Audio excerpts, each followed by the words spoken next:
What's up, friends? My name is Jess. Welcome back to my channel and to maybe a new series. I don't know, kind of depends on whether or not you and I like what's about to come. As you can probably tell from the title of the video, the whole idea behind this is to get a feel for a specific author's style of writing. Not a very original idea, I know. I'm sure plenty of other people have done it. Maybe somebody's already done it for this specific author, I don't know. I'll do a search for it, and if I happen to find someone who has done a taste test for Grady Hendrix specifically, it'll be in the description. This is totally just for fun, but I guess if I really want to stretch it, there's kind of a practical goal to this. Not only do I want to try new authors, but I very definitively want to know what authors I do or do not like. My thinking is if I read multiple books by the same author back to back, I'll actually be able to spot the pattern and then figure out my own taste and not waste my time anymore if I decide this author just never seems to work for me. And the first author that I've chosen for this potential new series is Grady Hendrix. In general, their books feel like an interesting and humorous twist and kind of like classic horror movie tropes. I'll admit they're probably gonna fly over my head for the most part because I'm not a movie buff, let alone a horror movie buff. But regardless, I'm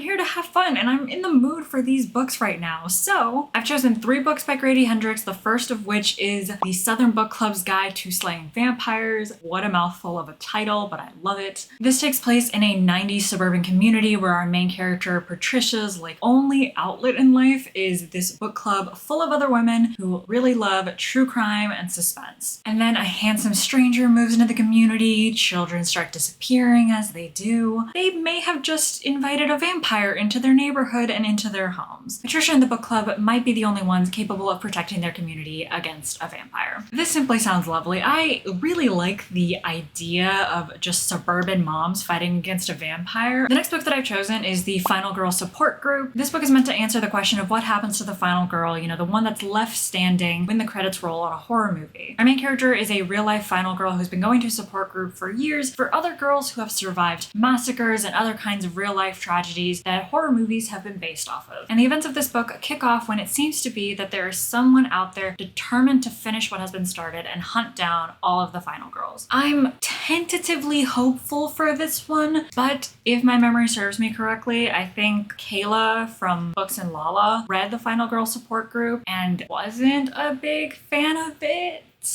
I trust Lala very much, so if she didn't like it, I'm a little scared, but I really like the premise of it, so I'm hoping that it vibes with me where it didn't vibe with her. And the third book is My Best Friend's Exorcism, which I heard was getting an adaptation. Don't quote me on that, because even the person that I heard it from wasn't very sure at all. So My Best Friend's Exorcism follows Abby, who is convinced that her best friend has been possessed by a demon. The synopsis, are you done?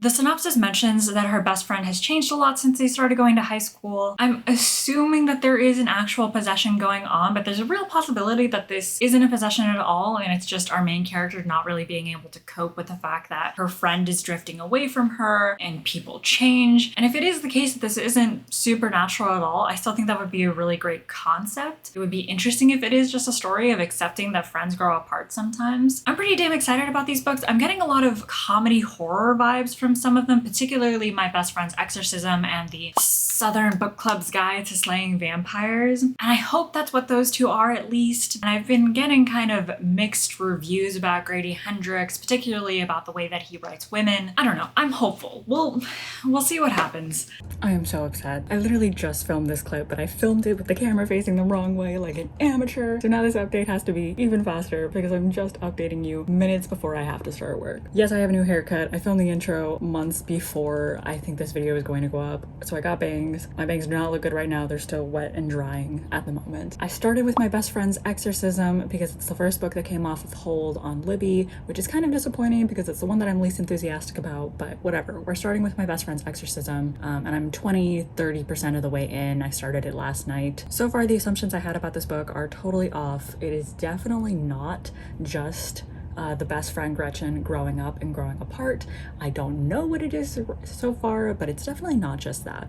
There's some funky things going on, and I've got a lot of respect for the main character Abby, because she is seeing all of this weird shit that her friend is doing and she's just going along with it. She's going with the flow, which is more than I would ever do. But I am telling you right now, the plot twist better be in literal demon, because if the plot twist is sexual assault, which is what it feels like it's setting up to be right now, I'm gonna be real upset. I do not want it to be sexual assault, and I feel like I can't accurately explain why I don't want it to be, but it's just kind of the vibe of, you know, I've heard of Grady Hendrix before. I've heard that he struggles writing female characters, and to then have a male author who supposedly struggles with female characters base an entire novel off of the sexual assault and trauma of a teenage girl, I don't know, it just feels off to me. It's kind of the similar vibe that I get when I see female characters in movie and TV killed off for the plot development of a male character.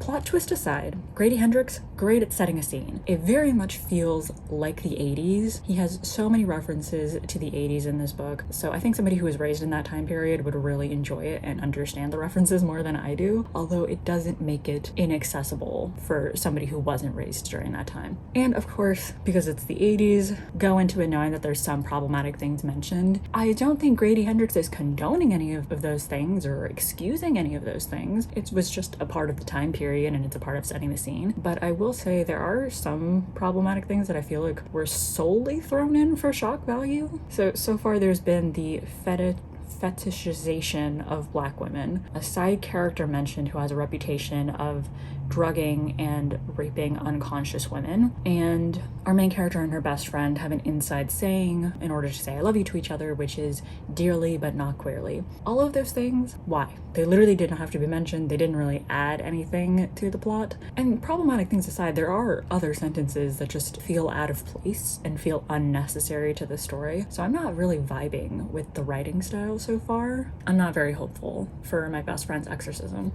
So I'm on break. I wanted to give y'all a quick little update because I'm about halfway through the book right now. And I understand that sounds weird. How am I halfway through the book when I've been working? But I am the kind of person who can and will read a book a page at a time or paragraphs at a time and just slowly chisel away at it. So I'm about halfway through now, and I'm on a roller coaster of emotions. My brain is like a ping pong game of, wait, is it actually sexual assault? No, it's gotta be a demon, right? No, it's probably sexual assault. But maybe it's a demon.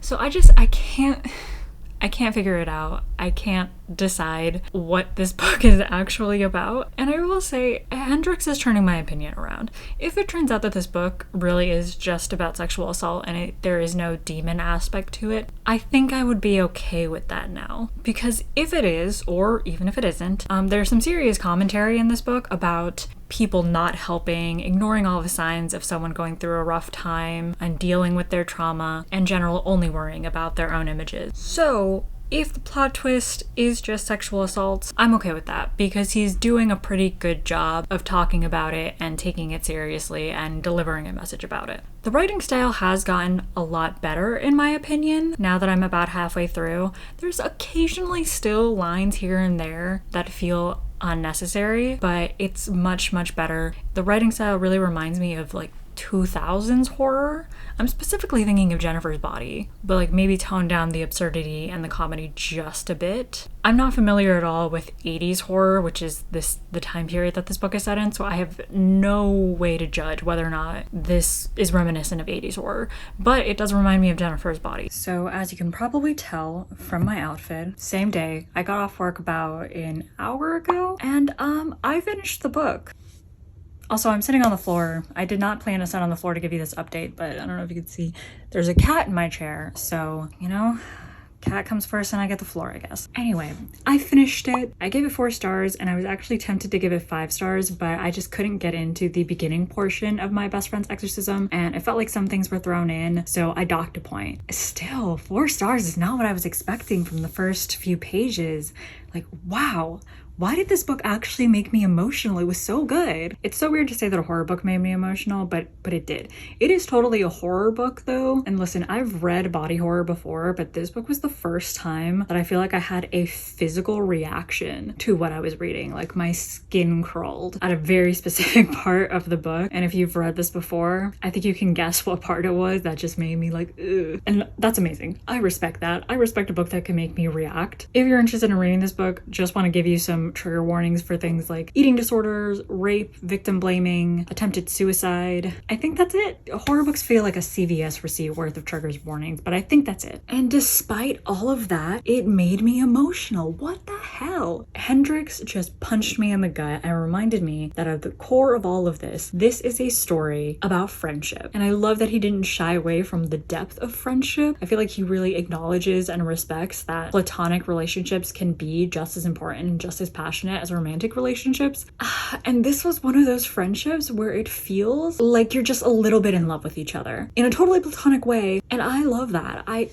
It was so good. I really appreciated it. I love that this book both managed to freak me out, make my skin crawl, and it still managed to warm my heart and make me go a little bit like, and I also really appreciate that throughout this book, the women, the female characters, are allowed to not look pretty and look like a mess and show their trauma, which I think isn't as much of a problem in literature today, but it used to be a problem, and I still think it kind of is, that a lot of female characters aren't allowed to be a mess and to look like a wreck or to be ugly or to have flaws in their physical appearance. You know, despite what I've heard, I think Hendrix did a great job of writing teenage girls in this book. So I don't know, I'm very glad that I read this. Would have gotten 5 stars were it not for just how much I did not enjoy the beginning part of it, but once we got past all of the childhood portion of the book, it was really good. I think I'll insert a screen here with some of the quotes from the book that I really liked, just so you can get a taste of it. As for what's next, the Southern Book Club's Guide to Slaying Vampires. Is that what it's called? Damn, it's really long. I think that's the next book because I think it's about to come off of hold on Libby.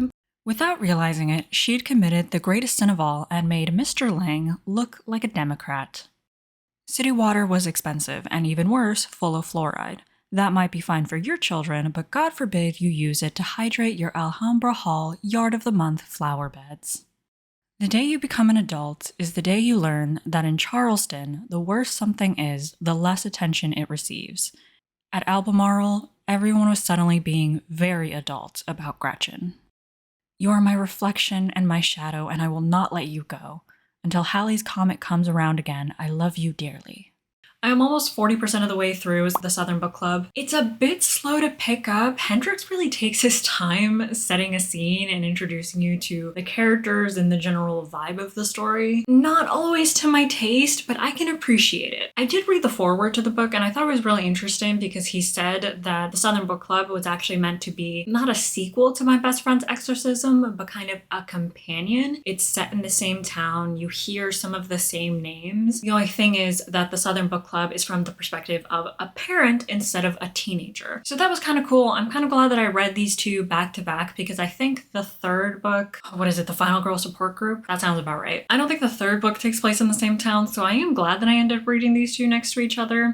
And I will say, just as I was getting tired of the slow pace of the story, things started getting a little bit interesting. Aside from like 1 or 2 scenes, we're not getting anything mind-blowing yet, but it is entertaining for someone who enjoys crime novels, which I do. You know, we're getting into all of the things that are suspicious, all of the sketchy shit that's going on. I did have one moment where I really asked, how dumb can this main character be? Because she really did not connect the dots when she should have. But it's okay, she's connecting dots now, so I forgive her, especially considering she has so much less information than I do. And you know what? Usually I think it's better to go into a book with very little information, you know, not having any of the plot twists. But in this case, I find it to be so much more fun to already know the twists, or rather what the angle is supposed to be, because I get to see the hints that point to demons or point to vampires and stuff stuff like that. The concepts are pretty entertaining. And I also really like that Hendrix kind of weaves some commentary into his stories. I mentioned it with My Best Friend's Exorcism and his commentary on sexual assault and the way people treat victims of it. And in this book, we're getting some commentary on, suburban mom life, seeing how occupying and hard the work can be, seeing how underappreciated these women are. Our main character, Patricia, should 100% divorce her husband. We have also learned that children have been disappearing and or dying in a predominantly Black neighborhood. And not gonna lie, in a book written by a white man, I was a little surprised to get a scene where we have a white character say, "Oh, I haven't heard anything about that in the newspaper though, it's not in the news." And they're quickly rebuked with the fact that the media often ignores the suffering of people of color, and also calling the cops really isn't gonna do anything because they'll just blame it on drugs and other racist stereotypes. And now we've just had someone say about our main suspicious character, there isn't anything wrong with him because people who have something wrong with them don't live here. Because our sketchy character moved into a rich white neighborhood, of course. I am pleased with the points being made, but apparently throwing in weird, uncomfortable stuff for what seems like no reason is a pattern of Hendrix. Our main character's son has an obsession with Nazis and Hitler. Why? What's that about? He could have had a special interest in anything. Why couldn't he be interested in, submarines, planes? Lots of boys like planes, I hear. I just skim over his parts, I'll be honest. All right, so we're getting a 3-year time jump right now, so I thought it would be a good idea to give a quick little update. I'm liking the book, but I'm not feeling compelled to read it. I feel like I was more compelled to read My Best Friend's Exorcism. Is that the book's fault? Is it because I'm maybe falling into a reading slump period? I don't know. It's kind of just slow going. In Hendrix's own defense, he is very good at making me frustrated and upset when he wants me to be. Because this book has vastly different circumstances than My Best Friend's Exorcism does, but it's another case where women are not being listened to, and it is so aggravating. It's so upsetting. It feels way more toxic and insidious in this book, where we have women who are being silenced by these men who think they know better, and it's by their husbands, these men who are supposed to be their partners, who are supposed to be on their team. The real horror is men. I just hope some of these husbands are murdered by the end of the book, because that is exactly what they deserve. I doubt it though, because we're not getting a lot of action right now. Hello, this is actually my second time filming this clip because I'm holding my phone in my hands and I didn't get very good framing the first time. Hopefully I do the second time. If not, that sucks. I'm not gonna do it again. So I finished the Southern Book Club's Guide to Slaying Vampires, la-di-da-di-da, and it is another 4-star read. Kind of disappointing because with this book and with My Best Friend's Exorcism, I so badly want to give it 5 stars, but it's just missing the mark. It's like almost there, but not quite, and I just don't feel right giving it 5 stars. It has a very slow start. I feel like there's an uneven distribution of action. You get a burst of horror action once or twice in the first half of the book, and then the majority of the real action feeling scenes are condensed, towards the very end. Interspersed with all of that, you have mental changes, mental narratives, relationship dynamics, and an overarching commentary on society and the weight people put on their image and the way they look in their community, which is also a commentary that happened in My Best Friend's Exorcism. Will be interesting to see if that also carries over into the third book. And all of those mental relationship things were very interesting and they were well done. When we got to the time jump that I mentioned in the last update, I feel like we got a mental shift in Patricia's narrative, and maybe I'm reading too much into it because it was a fairly subtle shift, but I felt like it was a significant one, and I felt like it was an intentional one. And in my opinion, that shift was scary and uncomfortable and unsettling, not in a horror sense, but in the sense that it is very real and could and still does happen today. Because this shift and other events throughout the story show the way that women are beaten down physically, emotionally, and mentally until they feel like they have to be silent and obedient to their husbands. And that was kind of unsettling for me to see that and, think to myself, that could happen to me. I could be someone who's just trying to do the right thing, who's speaking out for what she thinks is right and trying to make a difference, trying to protect people around you. And then something happens to fundamentally change who you are as a person, to almost put yourself in a prison. Because of course, there's also an aspect of these women constantly being watched and criticized and having the few safe spaces that they have be invaded invaded by men. On a somewhat related note, but not really, I mentioned that this is also a look on housewives and stay-at-home moms, and I wanted to say that I feel like Hendrix was very respectful of that lifestyle and of putting value on the skills that housewives have, which is really nice to see. It's nice to see books, you know, appreciate different lifestyles and appreciate that people can make whatever choice they want to live the life that they want. And more importantly, the juxtaposition between traditional housewife pursuits such as cleanliness and the truly gruesome things these women were doing was hilarious and resulted in some of the best interactions in the entire story. That was wonderful. I loved every second of it. And I especially loved seeing a group of middle-aged women being friends and having each other's back, and it was so great. Did some of these women really blur together in their personalities and not have any sort of distinct character? Yes. But the ones that stood out did have some character growth individually and have some growth in their relationships with others. You win some, you lose some. Overall, the ending to this book was satisfying. I don't feel angry. I don't feel like I got cheated out of an ending. I do feel like I could have been better though. I feel like we could have had a more clean-cut resolution. We could have had more consequence to the things that happened. We could have had more gore, which is what I want from a horror book, especially one about vampires. Both with Southern Book Club's Guide and my best friend's Exorcism, they're so good. I love the concepts. I love the way he approaches things. I love his writing style, but Hendrix is like shying away from going real hard. And it's kind of ironic that I feel like I'm missing something more when, once again, Hendrix's habit of putting entirely unnecessary things in his book that have nothing to do with the plot could easily be written out. And in this case, that includes a police brutality backstory with an 11-year-old child and a sexual assault that has no consequence or message that I could see. Regardless, I finished the book. I will throw in some quotes that I liked after this clip so you can get a feel for the vibe, get a feel for his writing style. The only book left to read is the Final Girl Support Group. I still have 3 weeks on my hold, so I don't know when I'm going to read it. And this is also the one that I was least excited about because I think this is the one that I heard negative critiques for. So that'll be an interesting note to end on. Patricia's soul decided that it was no fool and ascended into the afterlife, leaving her at the mercy of the women surrounding her. "You'd rather get stabbed 41 times than ruin the curb appeal of your home?" Mary Ellen asked. "Yes," Grace said. "Why do you pretend what we do is nothing? Without us, they would just wallow in filth and disorder, and nothing of any consequence would ever get done. Who taught you to sneer at that? I'll tell you who. Someone who took their mother for granted. You'll take anyone at face value as long as he's white and has money."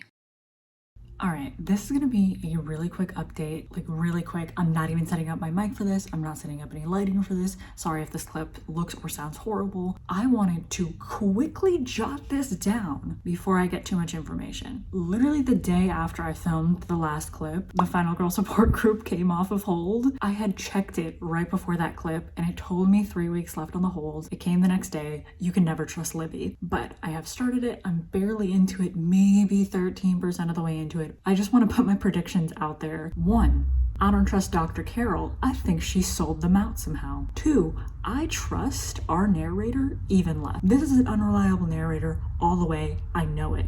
How unreliable? I'm not sure yet, but I want it noted right now that I'm halfway convinced she's the one doing the killings. And either A, she's an unreliable narrator and just lying to us, or B, she is so disconnected from reality that she's doing all of this and she doesn't even realize she's doing all of this. Like she's lying to herself too. That's what I'm putting out there. I wanted it for the record because either I'm right and that's awesome, or I'm wrong and this might be a really funny prediction. Okay, so this video is unintentionally chaotic in a way that I didn't predict because last night I decided I was just gonna chop off my own hair.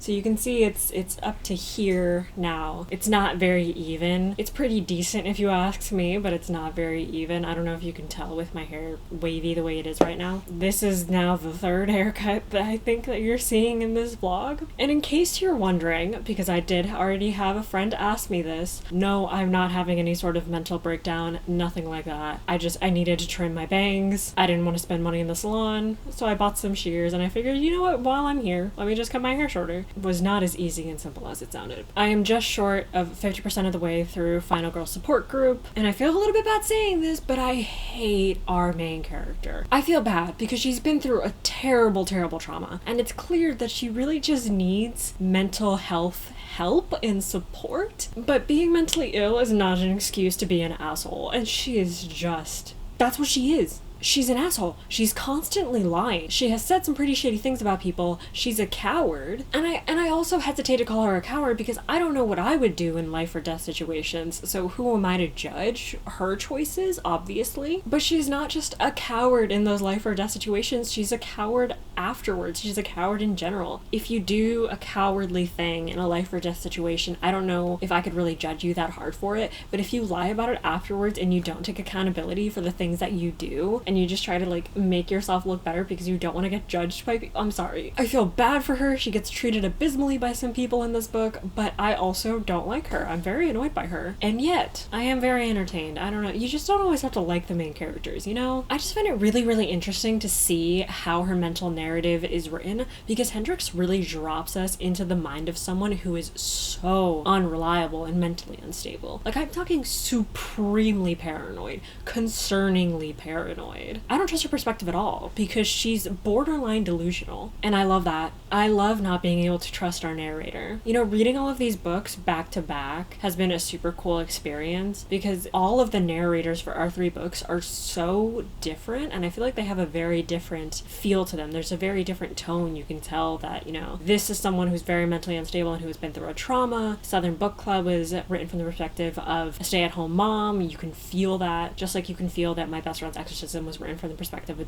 of a teenager. It's very distinct, I think. Alright, before I get into the final installment of this vlog, I just wanted to apologize if you can hear the shower in the background. I just feel like our shower is being particularly loud today, which I'm sure that it's not, but we live in a relatively small apartment. Sound travels. I can't do much about it. Anyway, I have finished the Final Girl support group, and you know what? Hendrix makes me so conflicted. I ended up giving Final Girl support group 3 stars, and yet I ate it up. I read this book in like 2 days or something. It was so gripping and I really wanted to finish it. But by the end, it was more of an energy of like, oh, I just want to finish this. It started dragging on way too long. And a part of my issue, a part of the reason why it didn't get even 4 stars like the other 2 books did, was because this started feeling pretty predictable, especially towards the end. I don't even know how many plot twists we had. I think we had like 4, and I guessed each single one of them way before it happened too. I don't know if that was intentional on Hendrix's part, but it meant that I wasn't shocked by anything, you know? I already knew where it was gonna go. I just wanted confirmation more than anything else. Spoiler here, so feel free to skip to the time if you don't want to hear anything,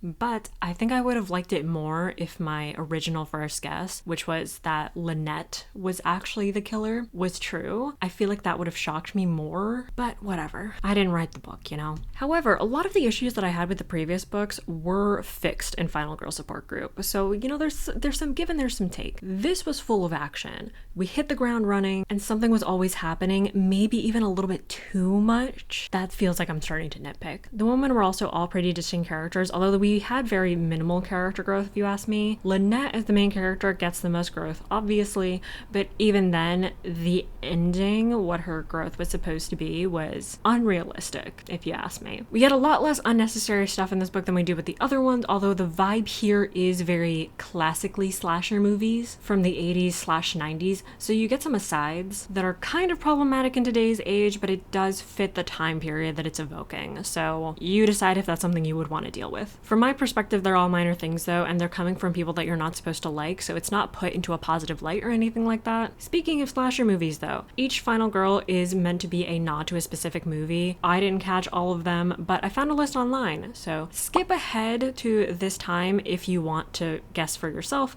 but if not, here is what each girl was supposed to represent. So Lynette was Silent Night, Deadly Night. Marilyn was Texas Chainsaw Massacre. Danny was Halloween. Julia was Scream.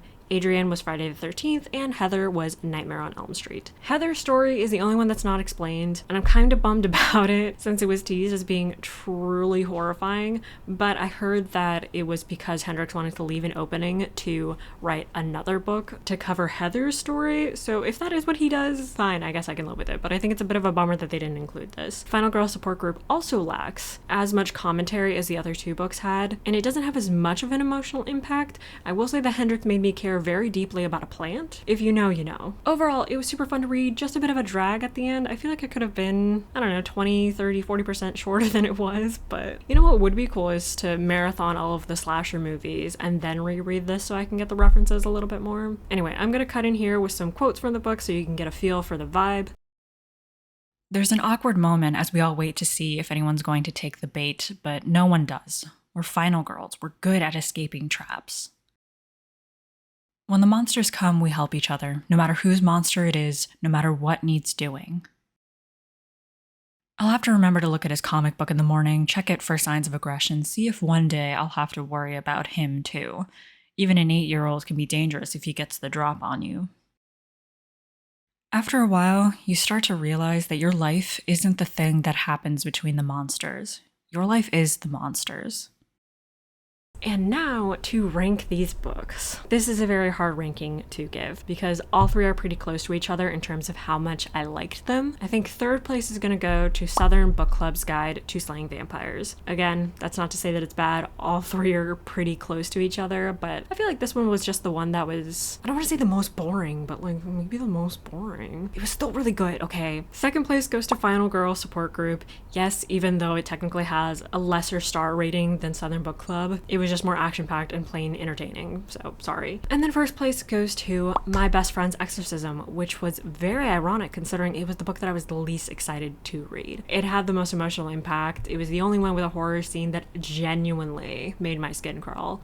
Kind of a surprise, but I'm pretty happy about it. And at the end of this first taste test, I can confidently say that I will be reading more Grady Hendrix. I love seeing the nods to classic horror and getting a different perspective on them, even though, you know, I'm not a classic horror buff. I think it's still accessible for other people to enjoy, and I really enjoyed them. Although none of his books have reached 5 stars, they have been really fun to read, and I feel tentatively hopeful that one day Hendrix will reach 5 stars for me, so I'm willing to keep trying. And the next time that I try, I do want to read his books in physical form because he does like to use mixed media, which is not a thing that I've mentioned before, I don't think. His books do tend to use mixed media, so like news articles, flyers, transcripts, things like that. I'm a sucker for mixed media. I love that shit. So yeah, the first taste test was successful. Thank you for sticking around through this entire vlog. Thank you for witnessing all of the haircuts that I had in the span of a couple months. Again, I'm not having a mental breakdown, I promise. I'm just 23 and impulsive. If you'd like to see more bookish content from me and maybe even new haircuts from me, please make sure to subscribe. I will see you in the next one.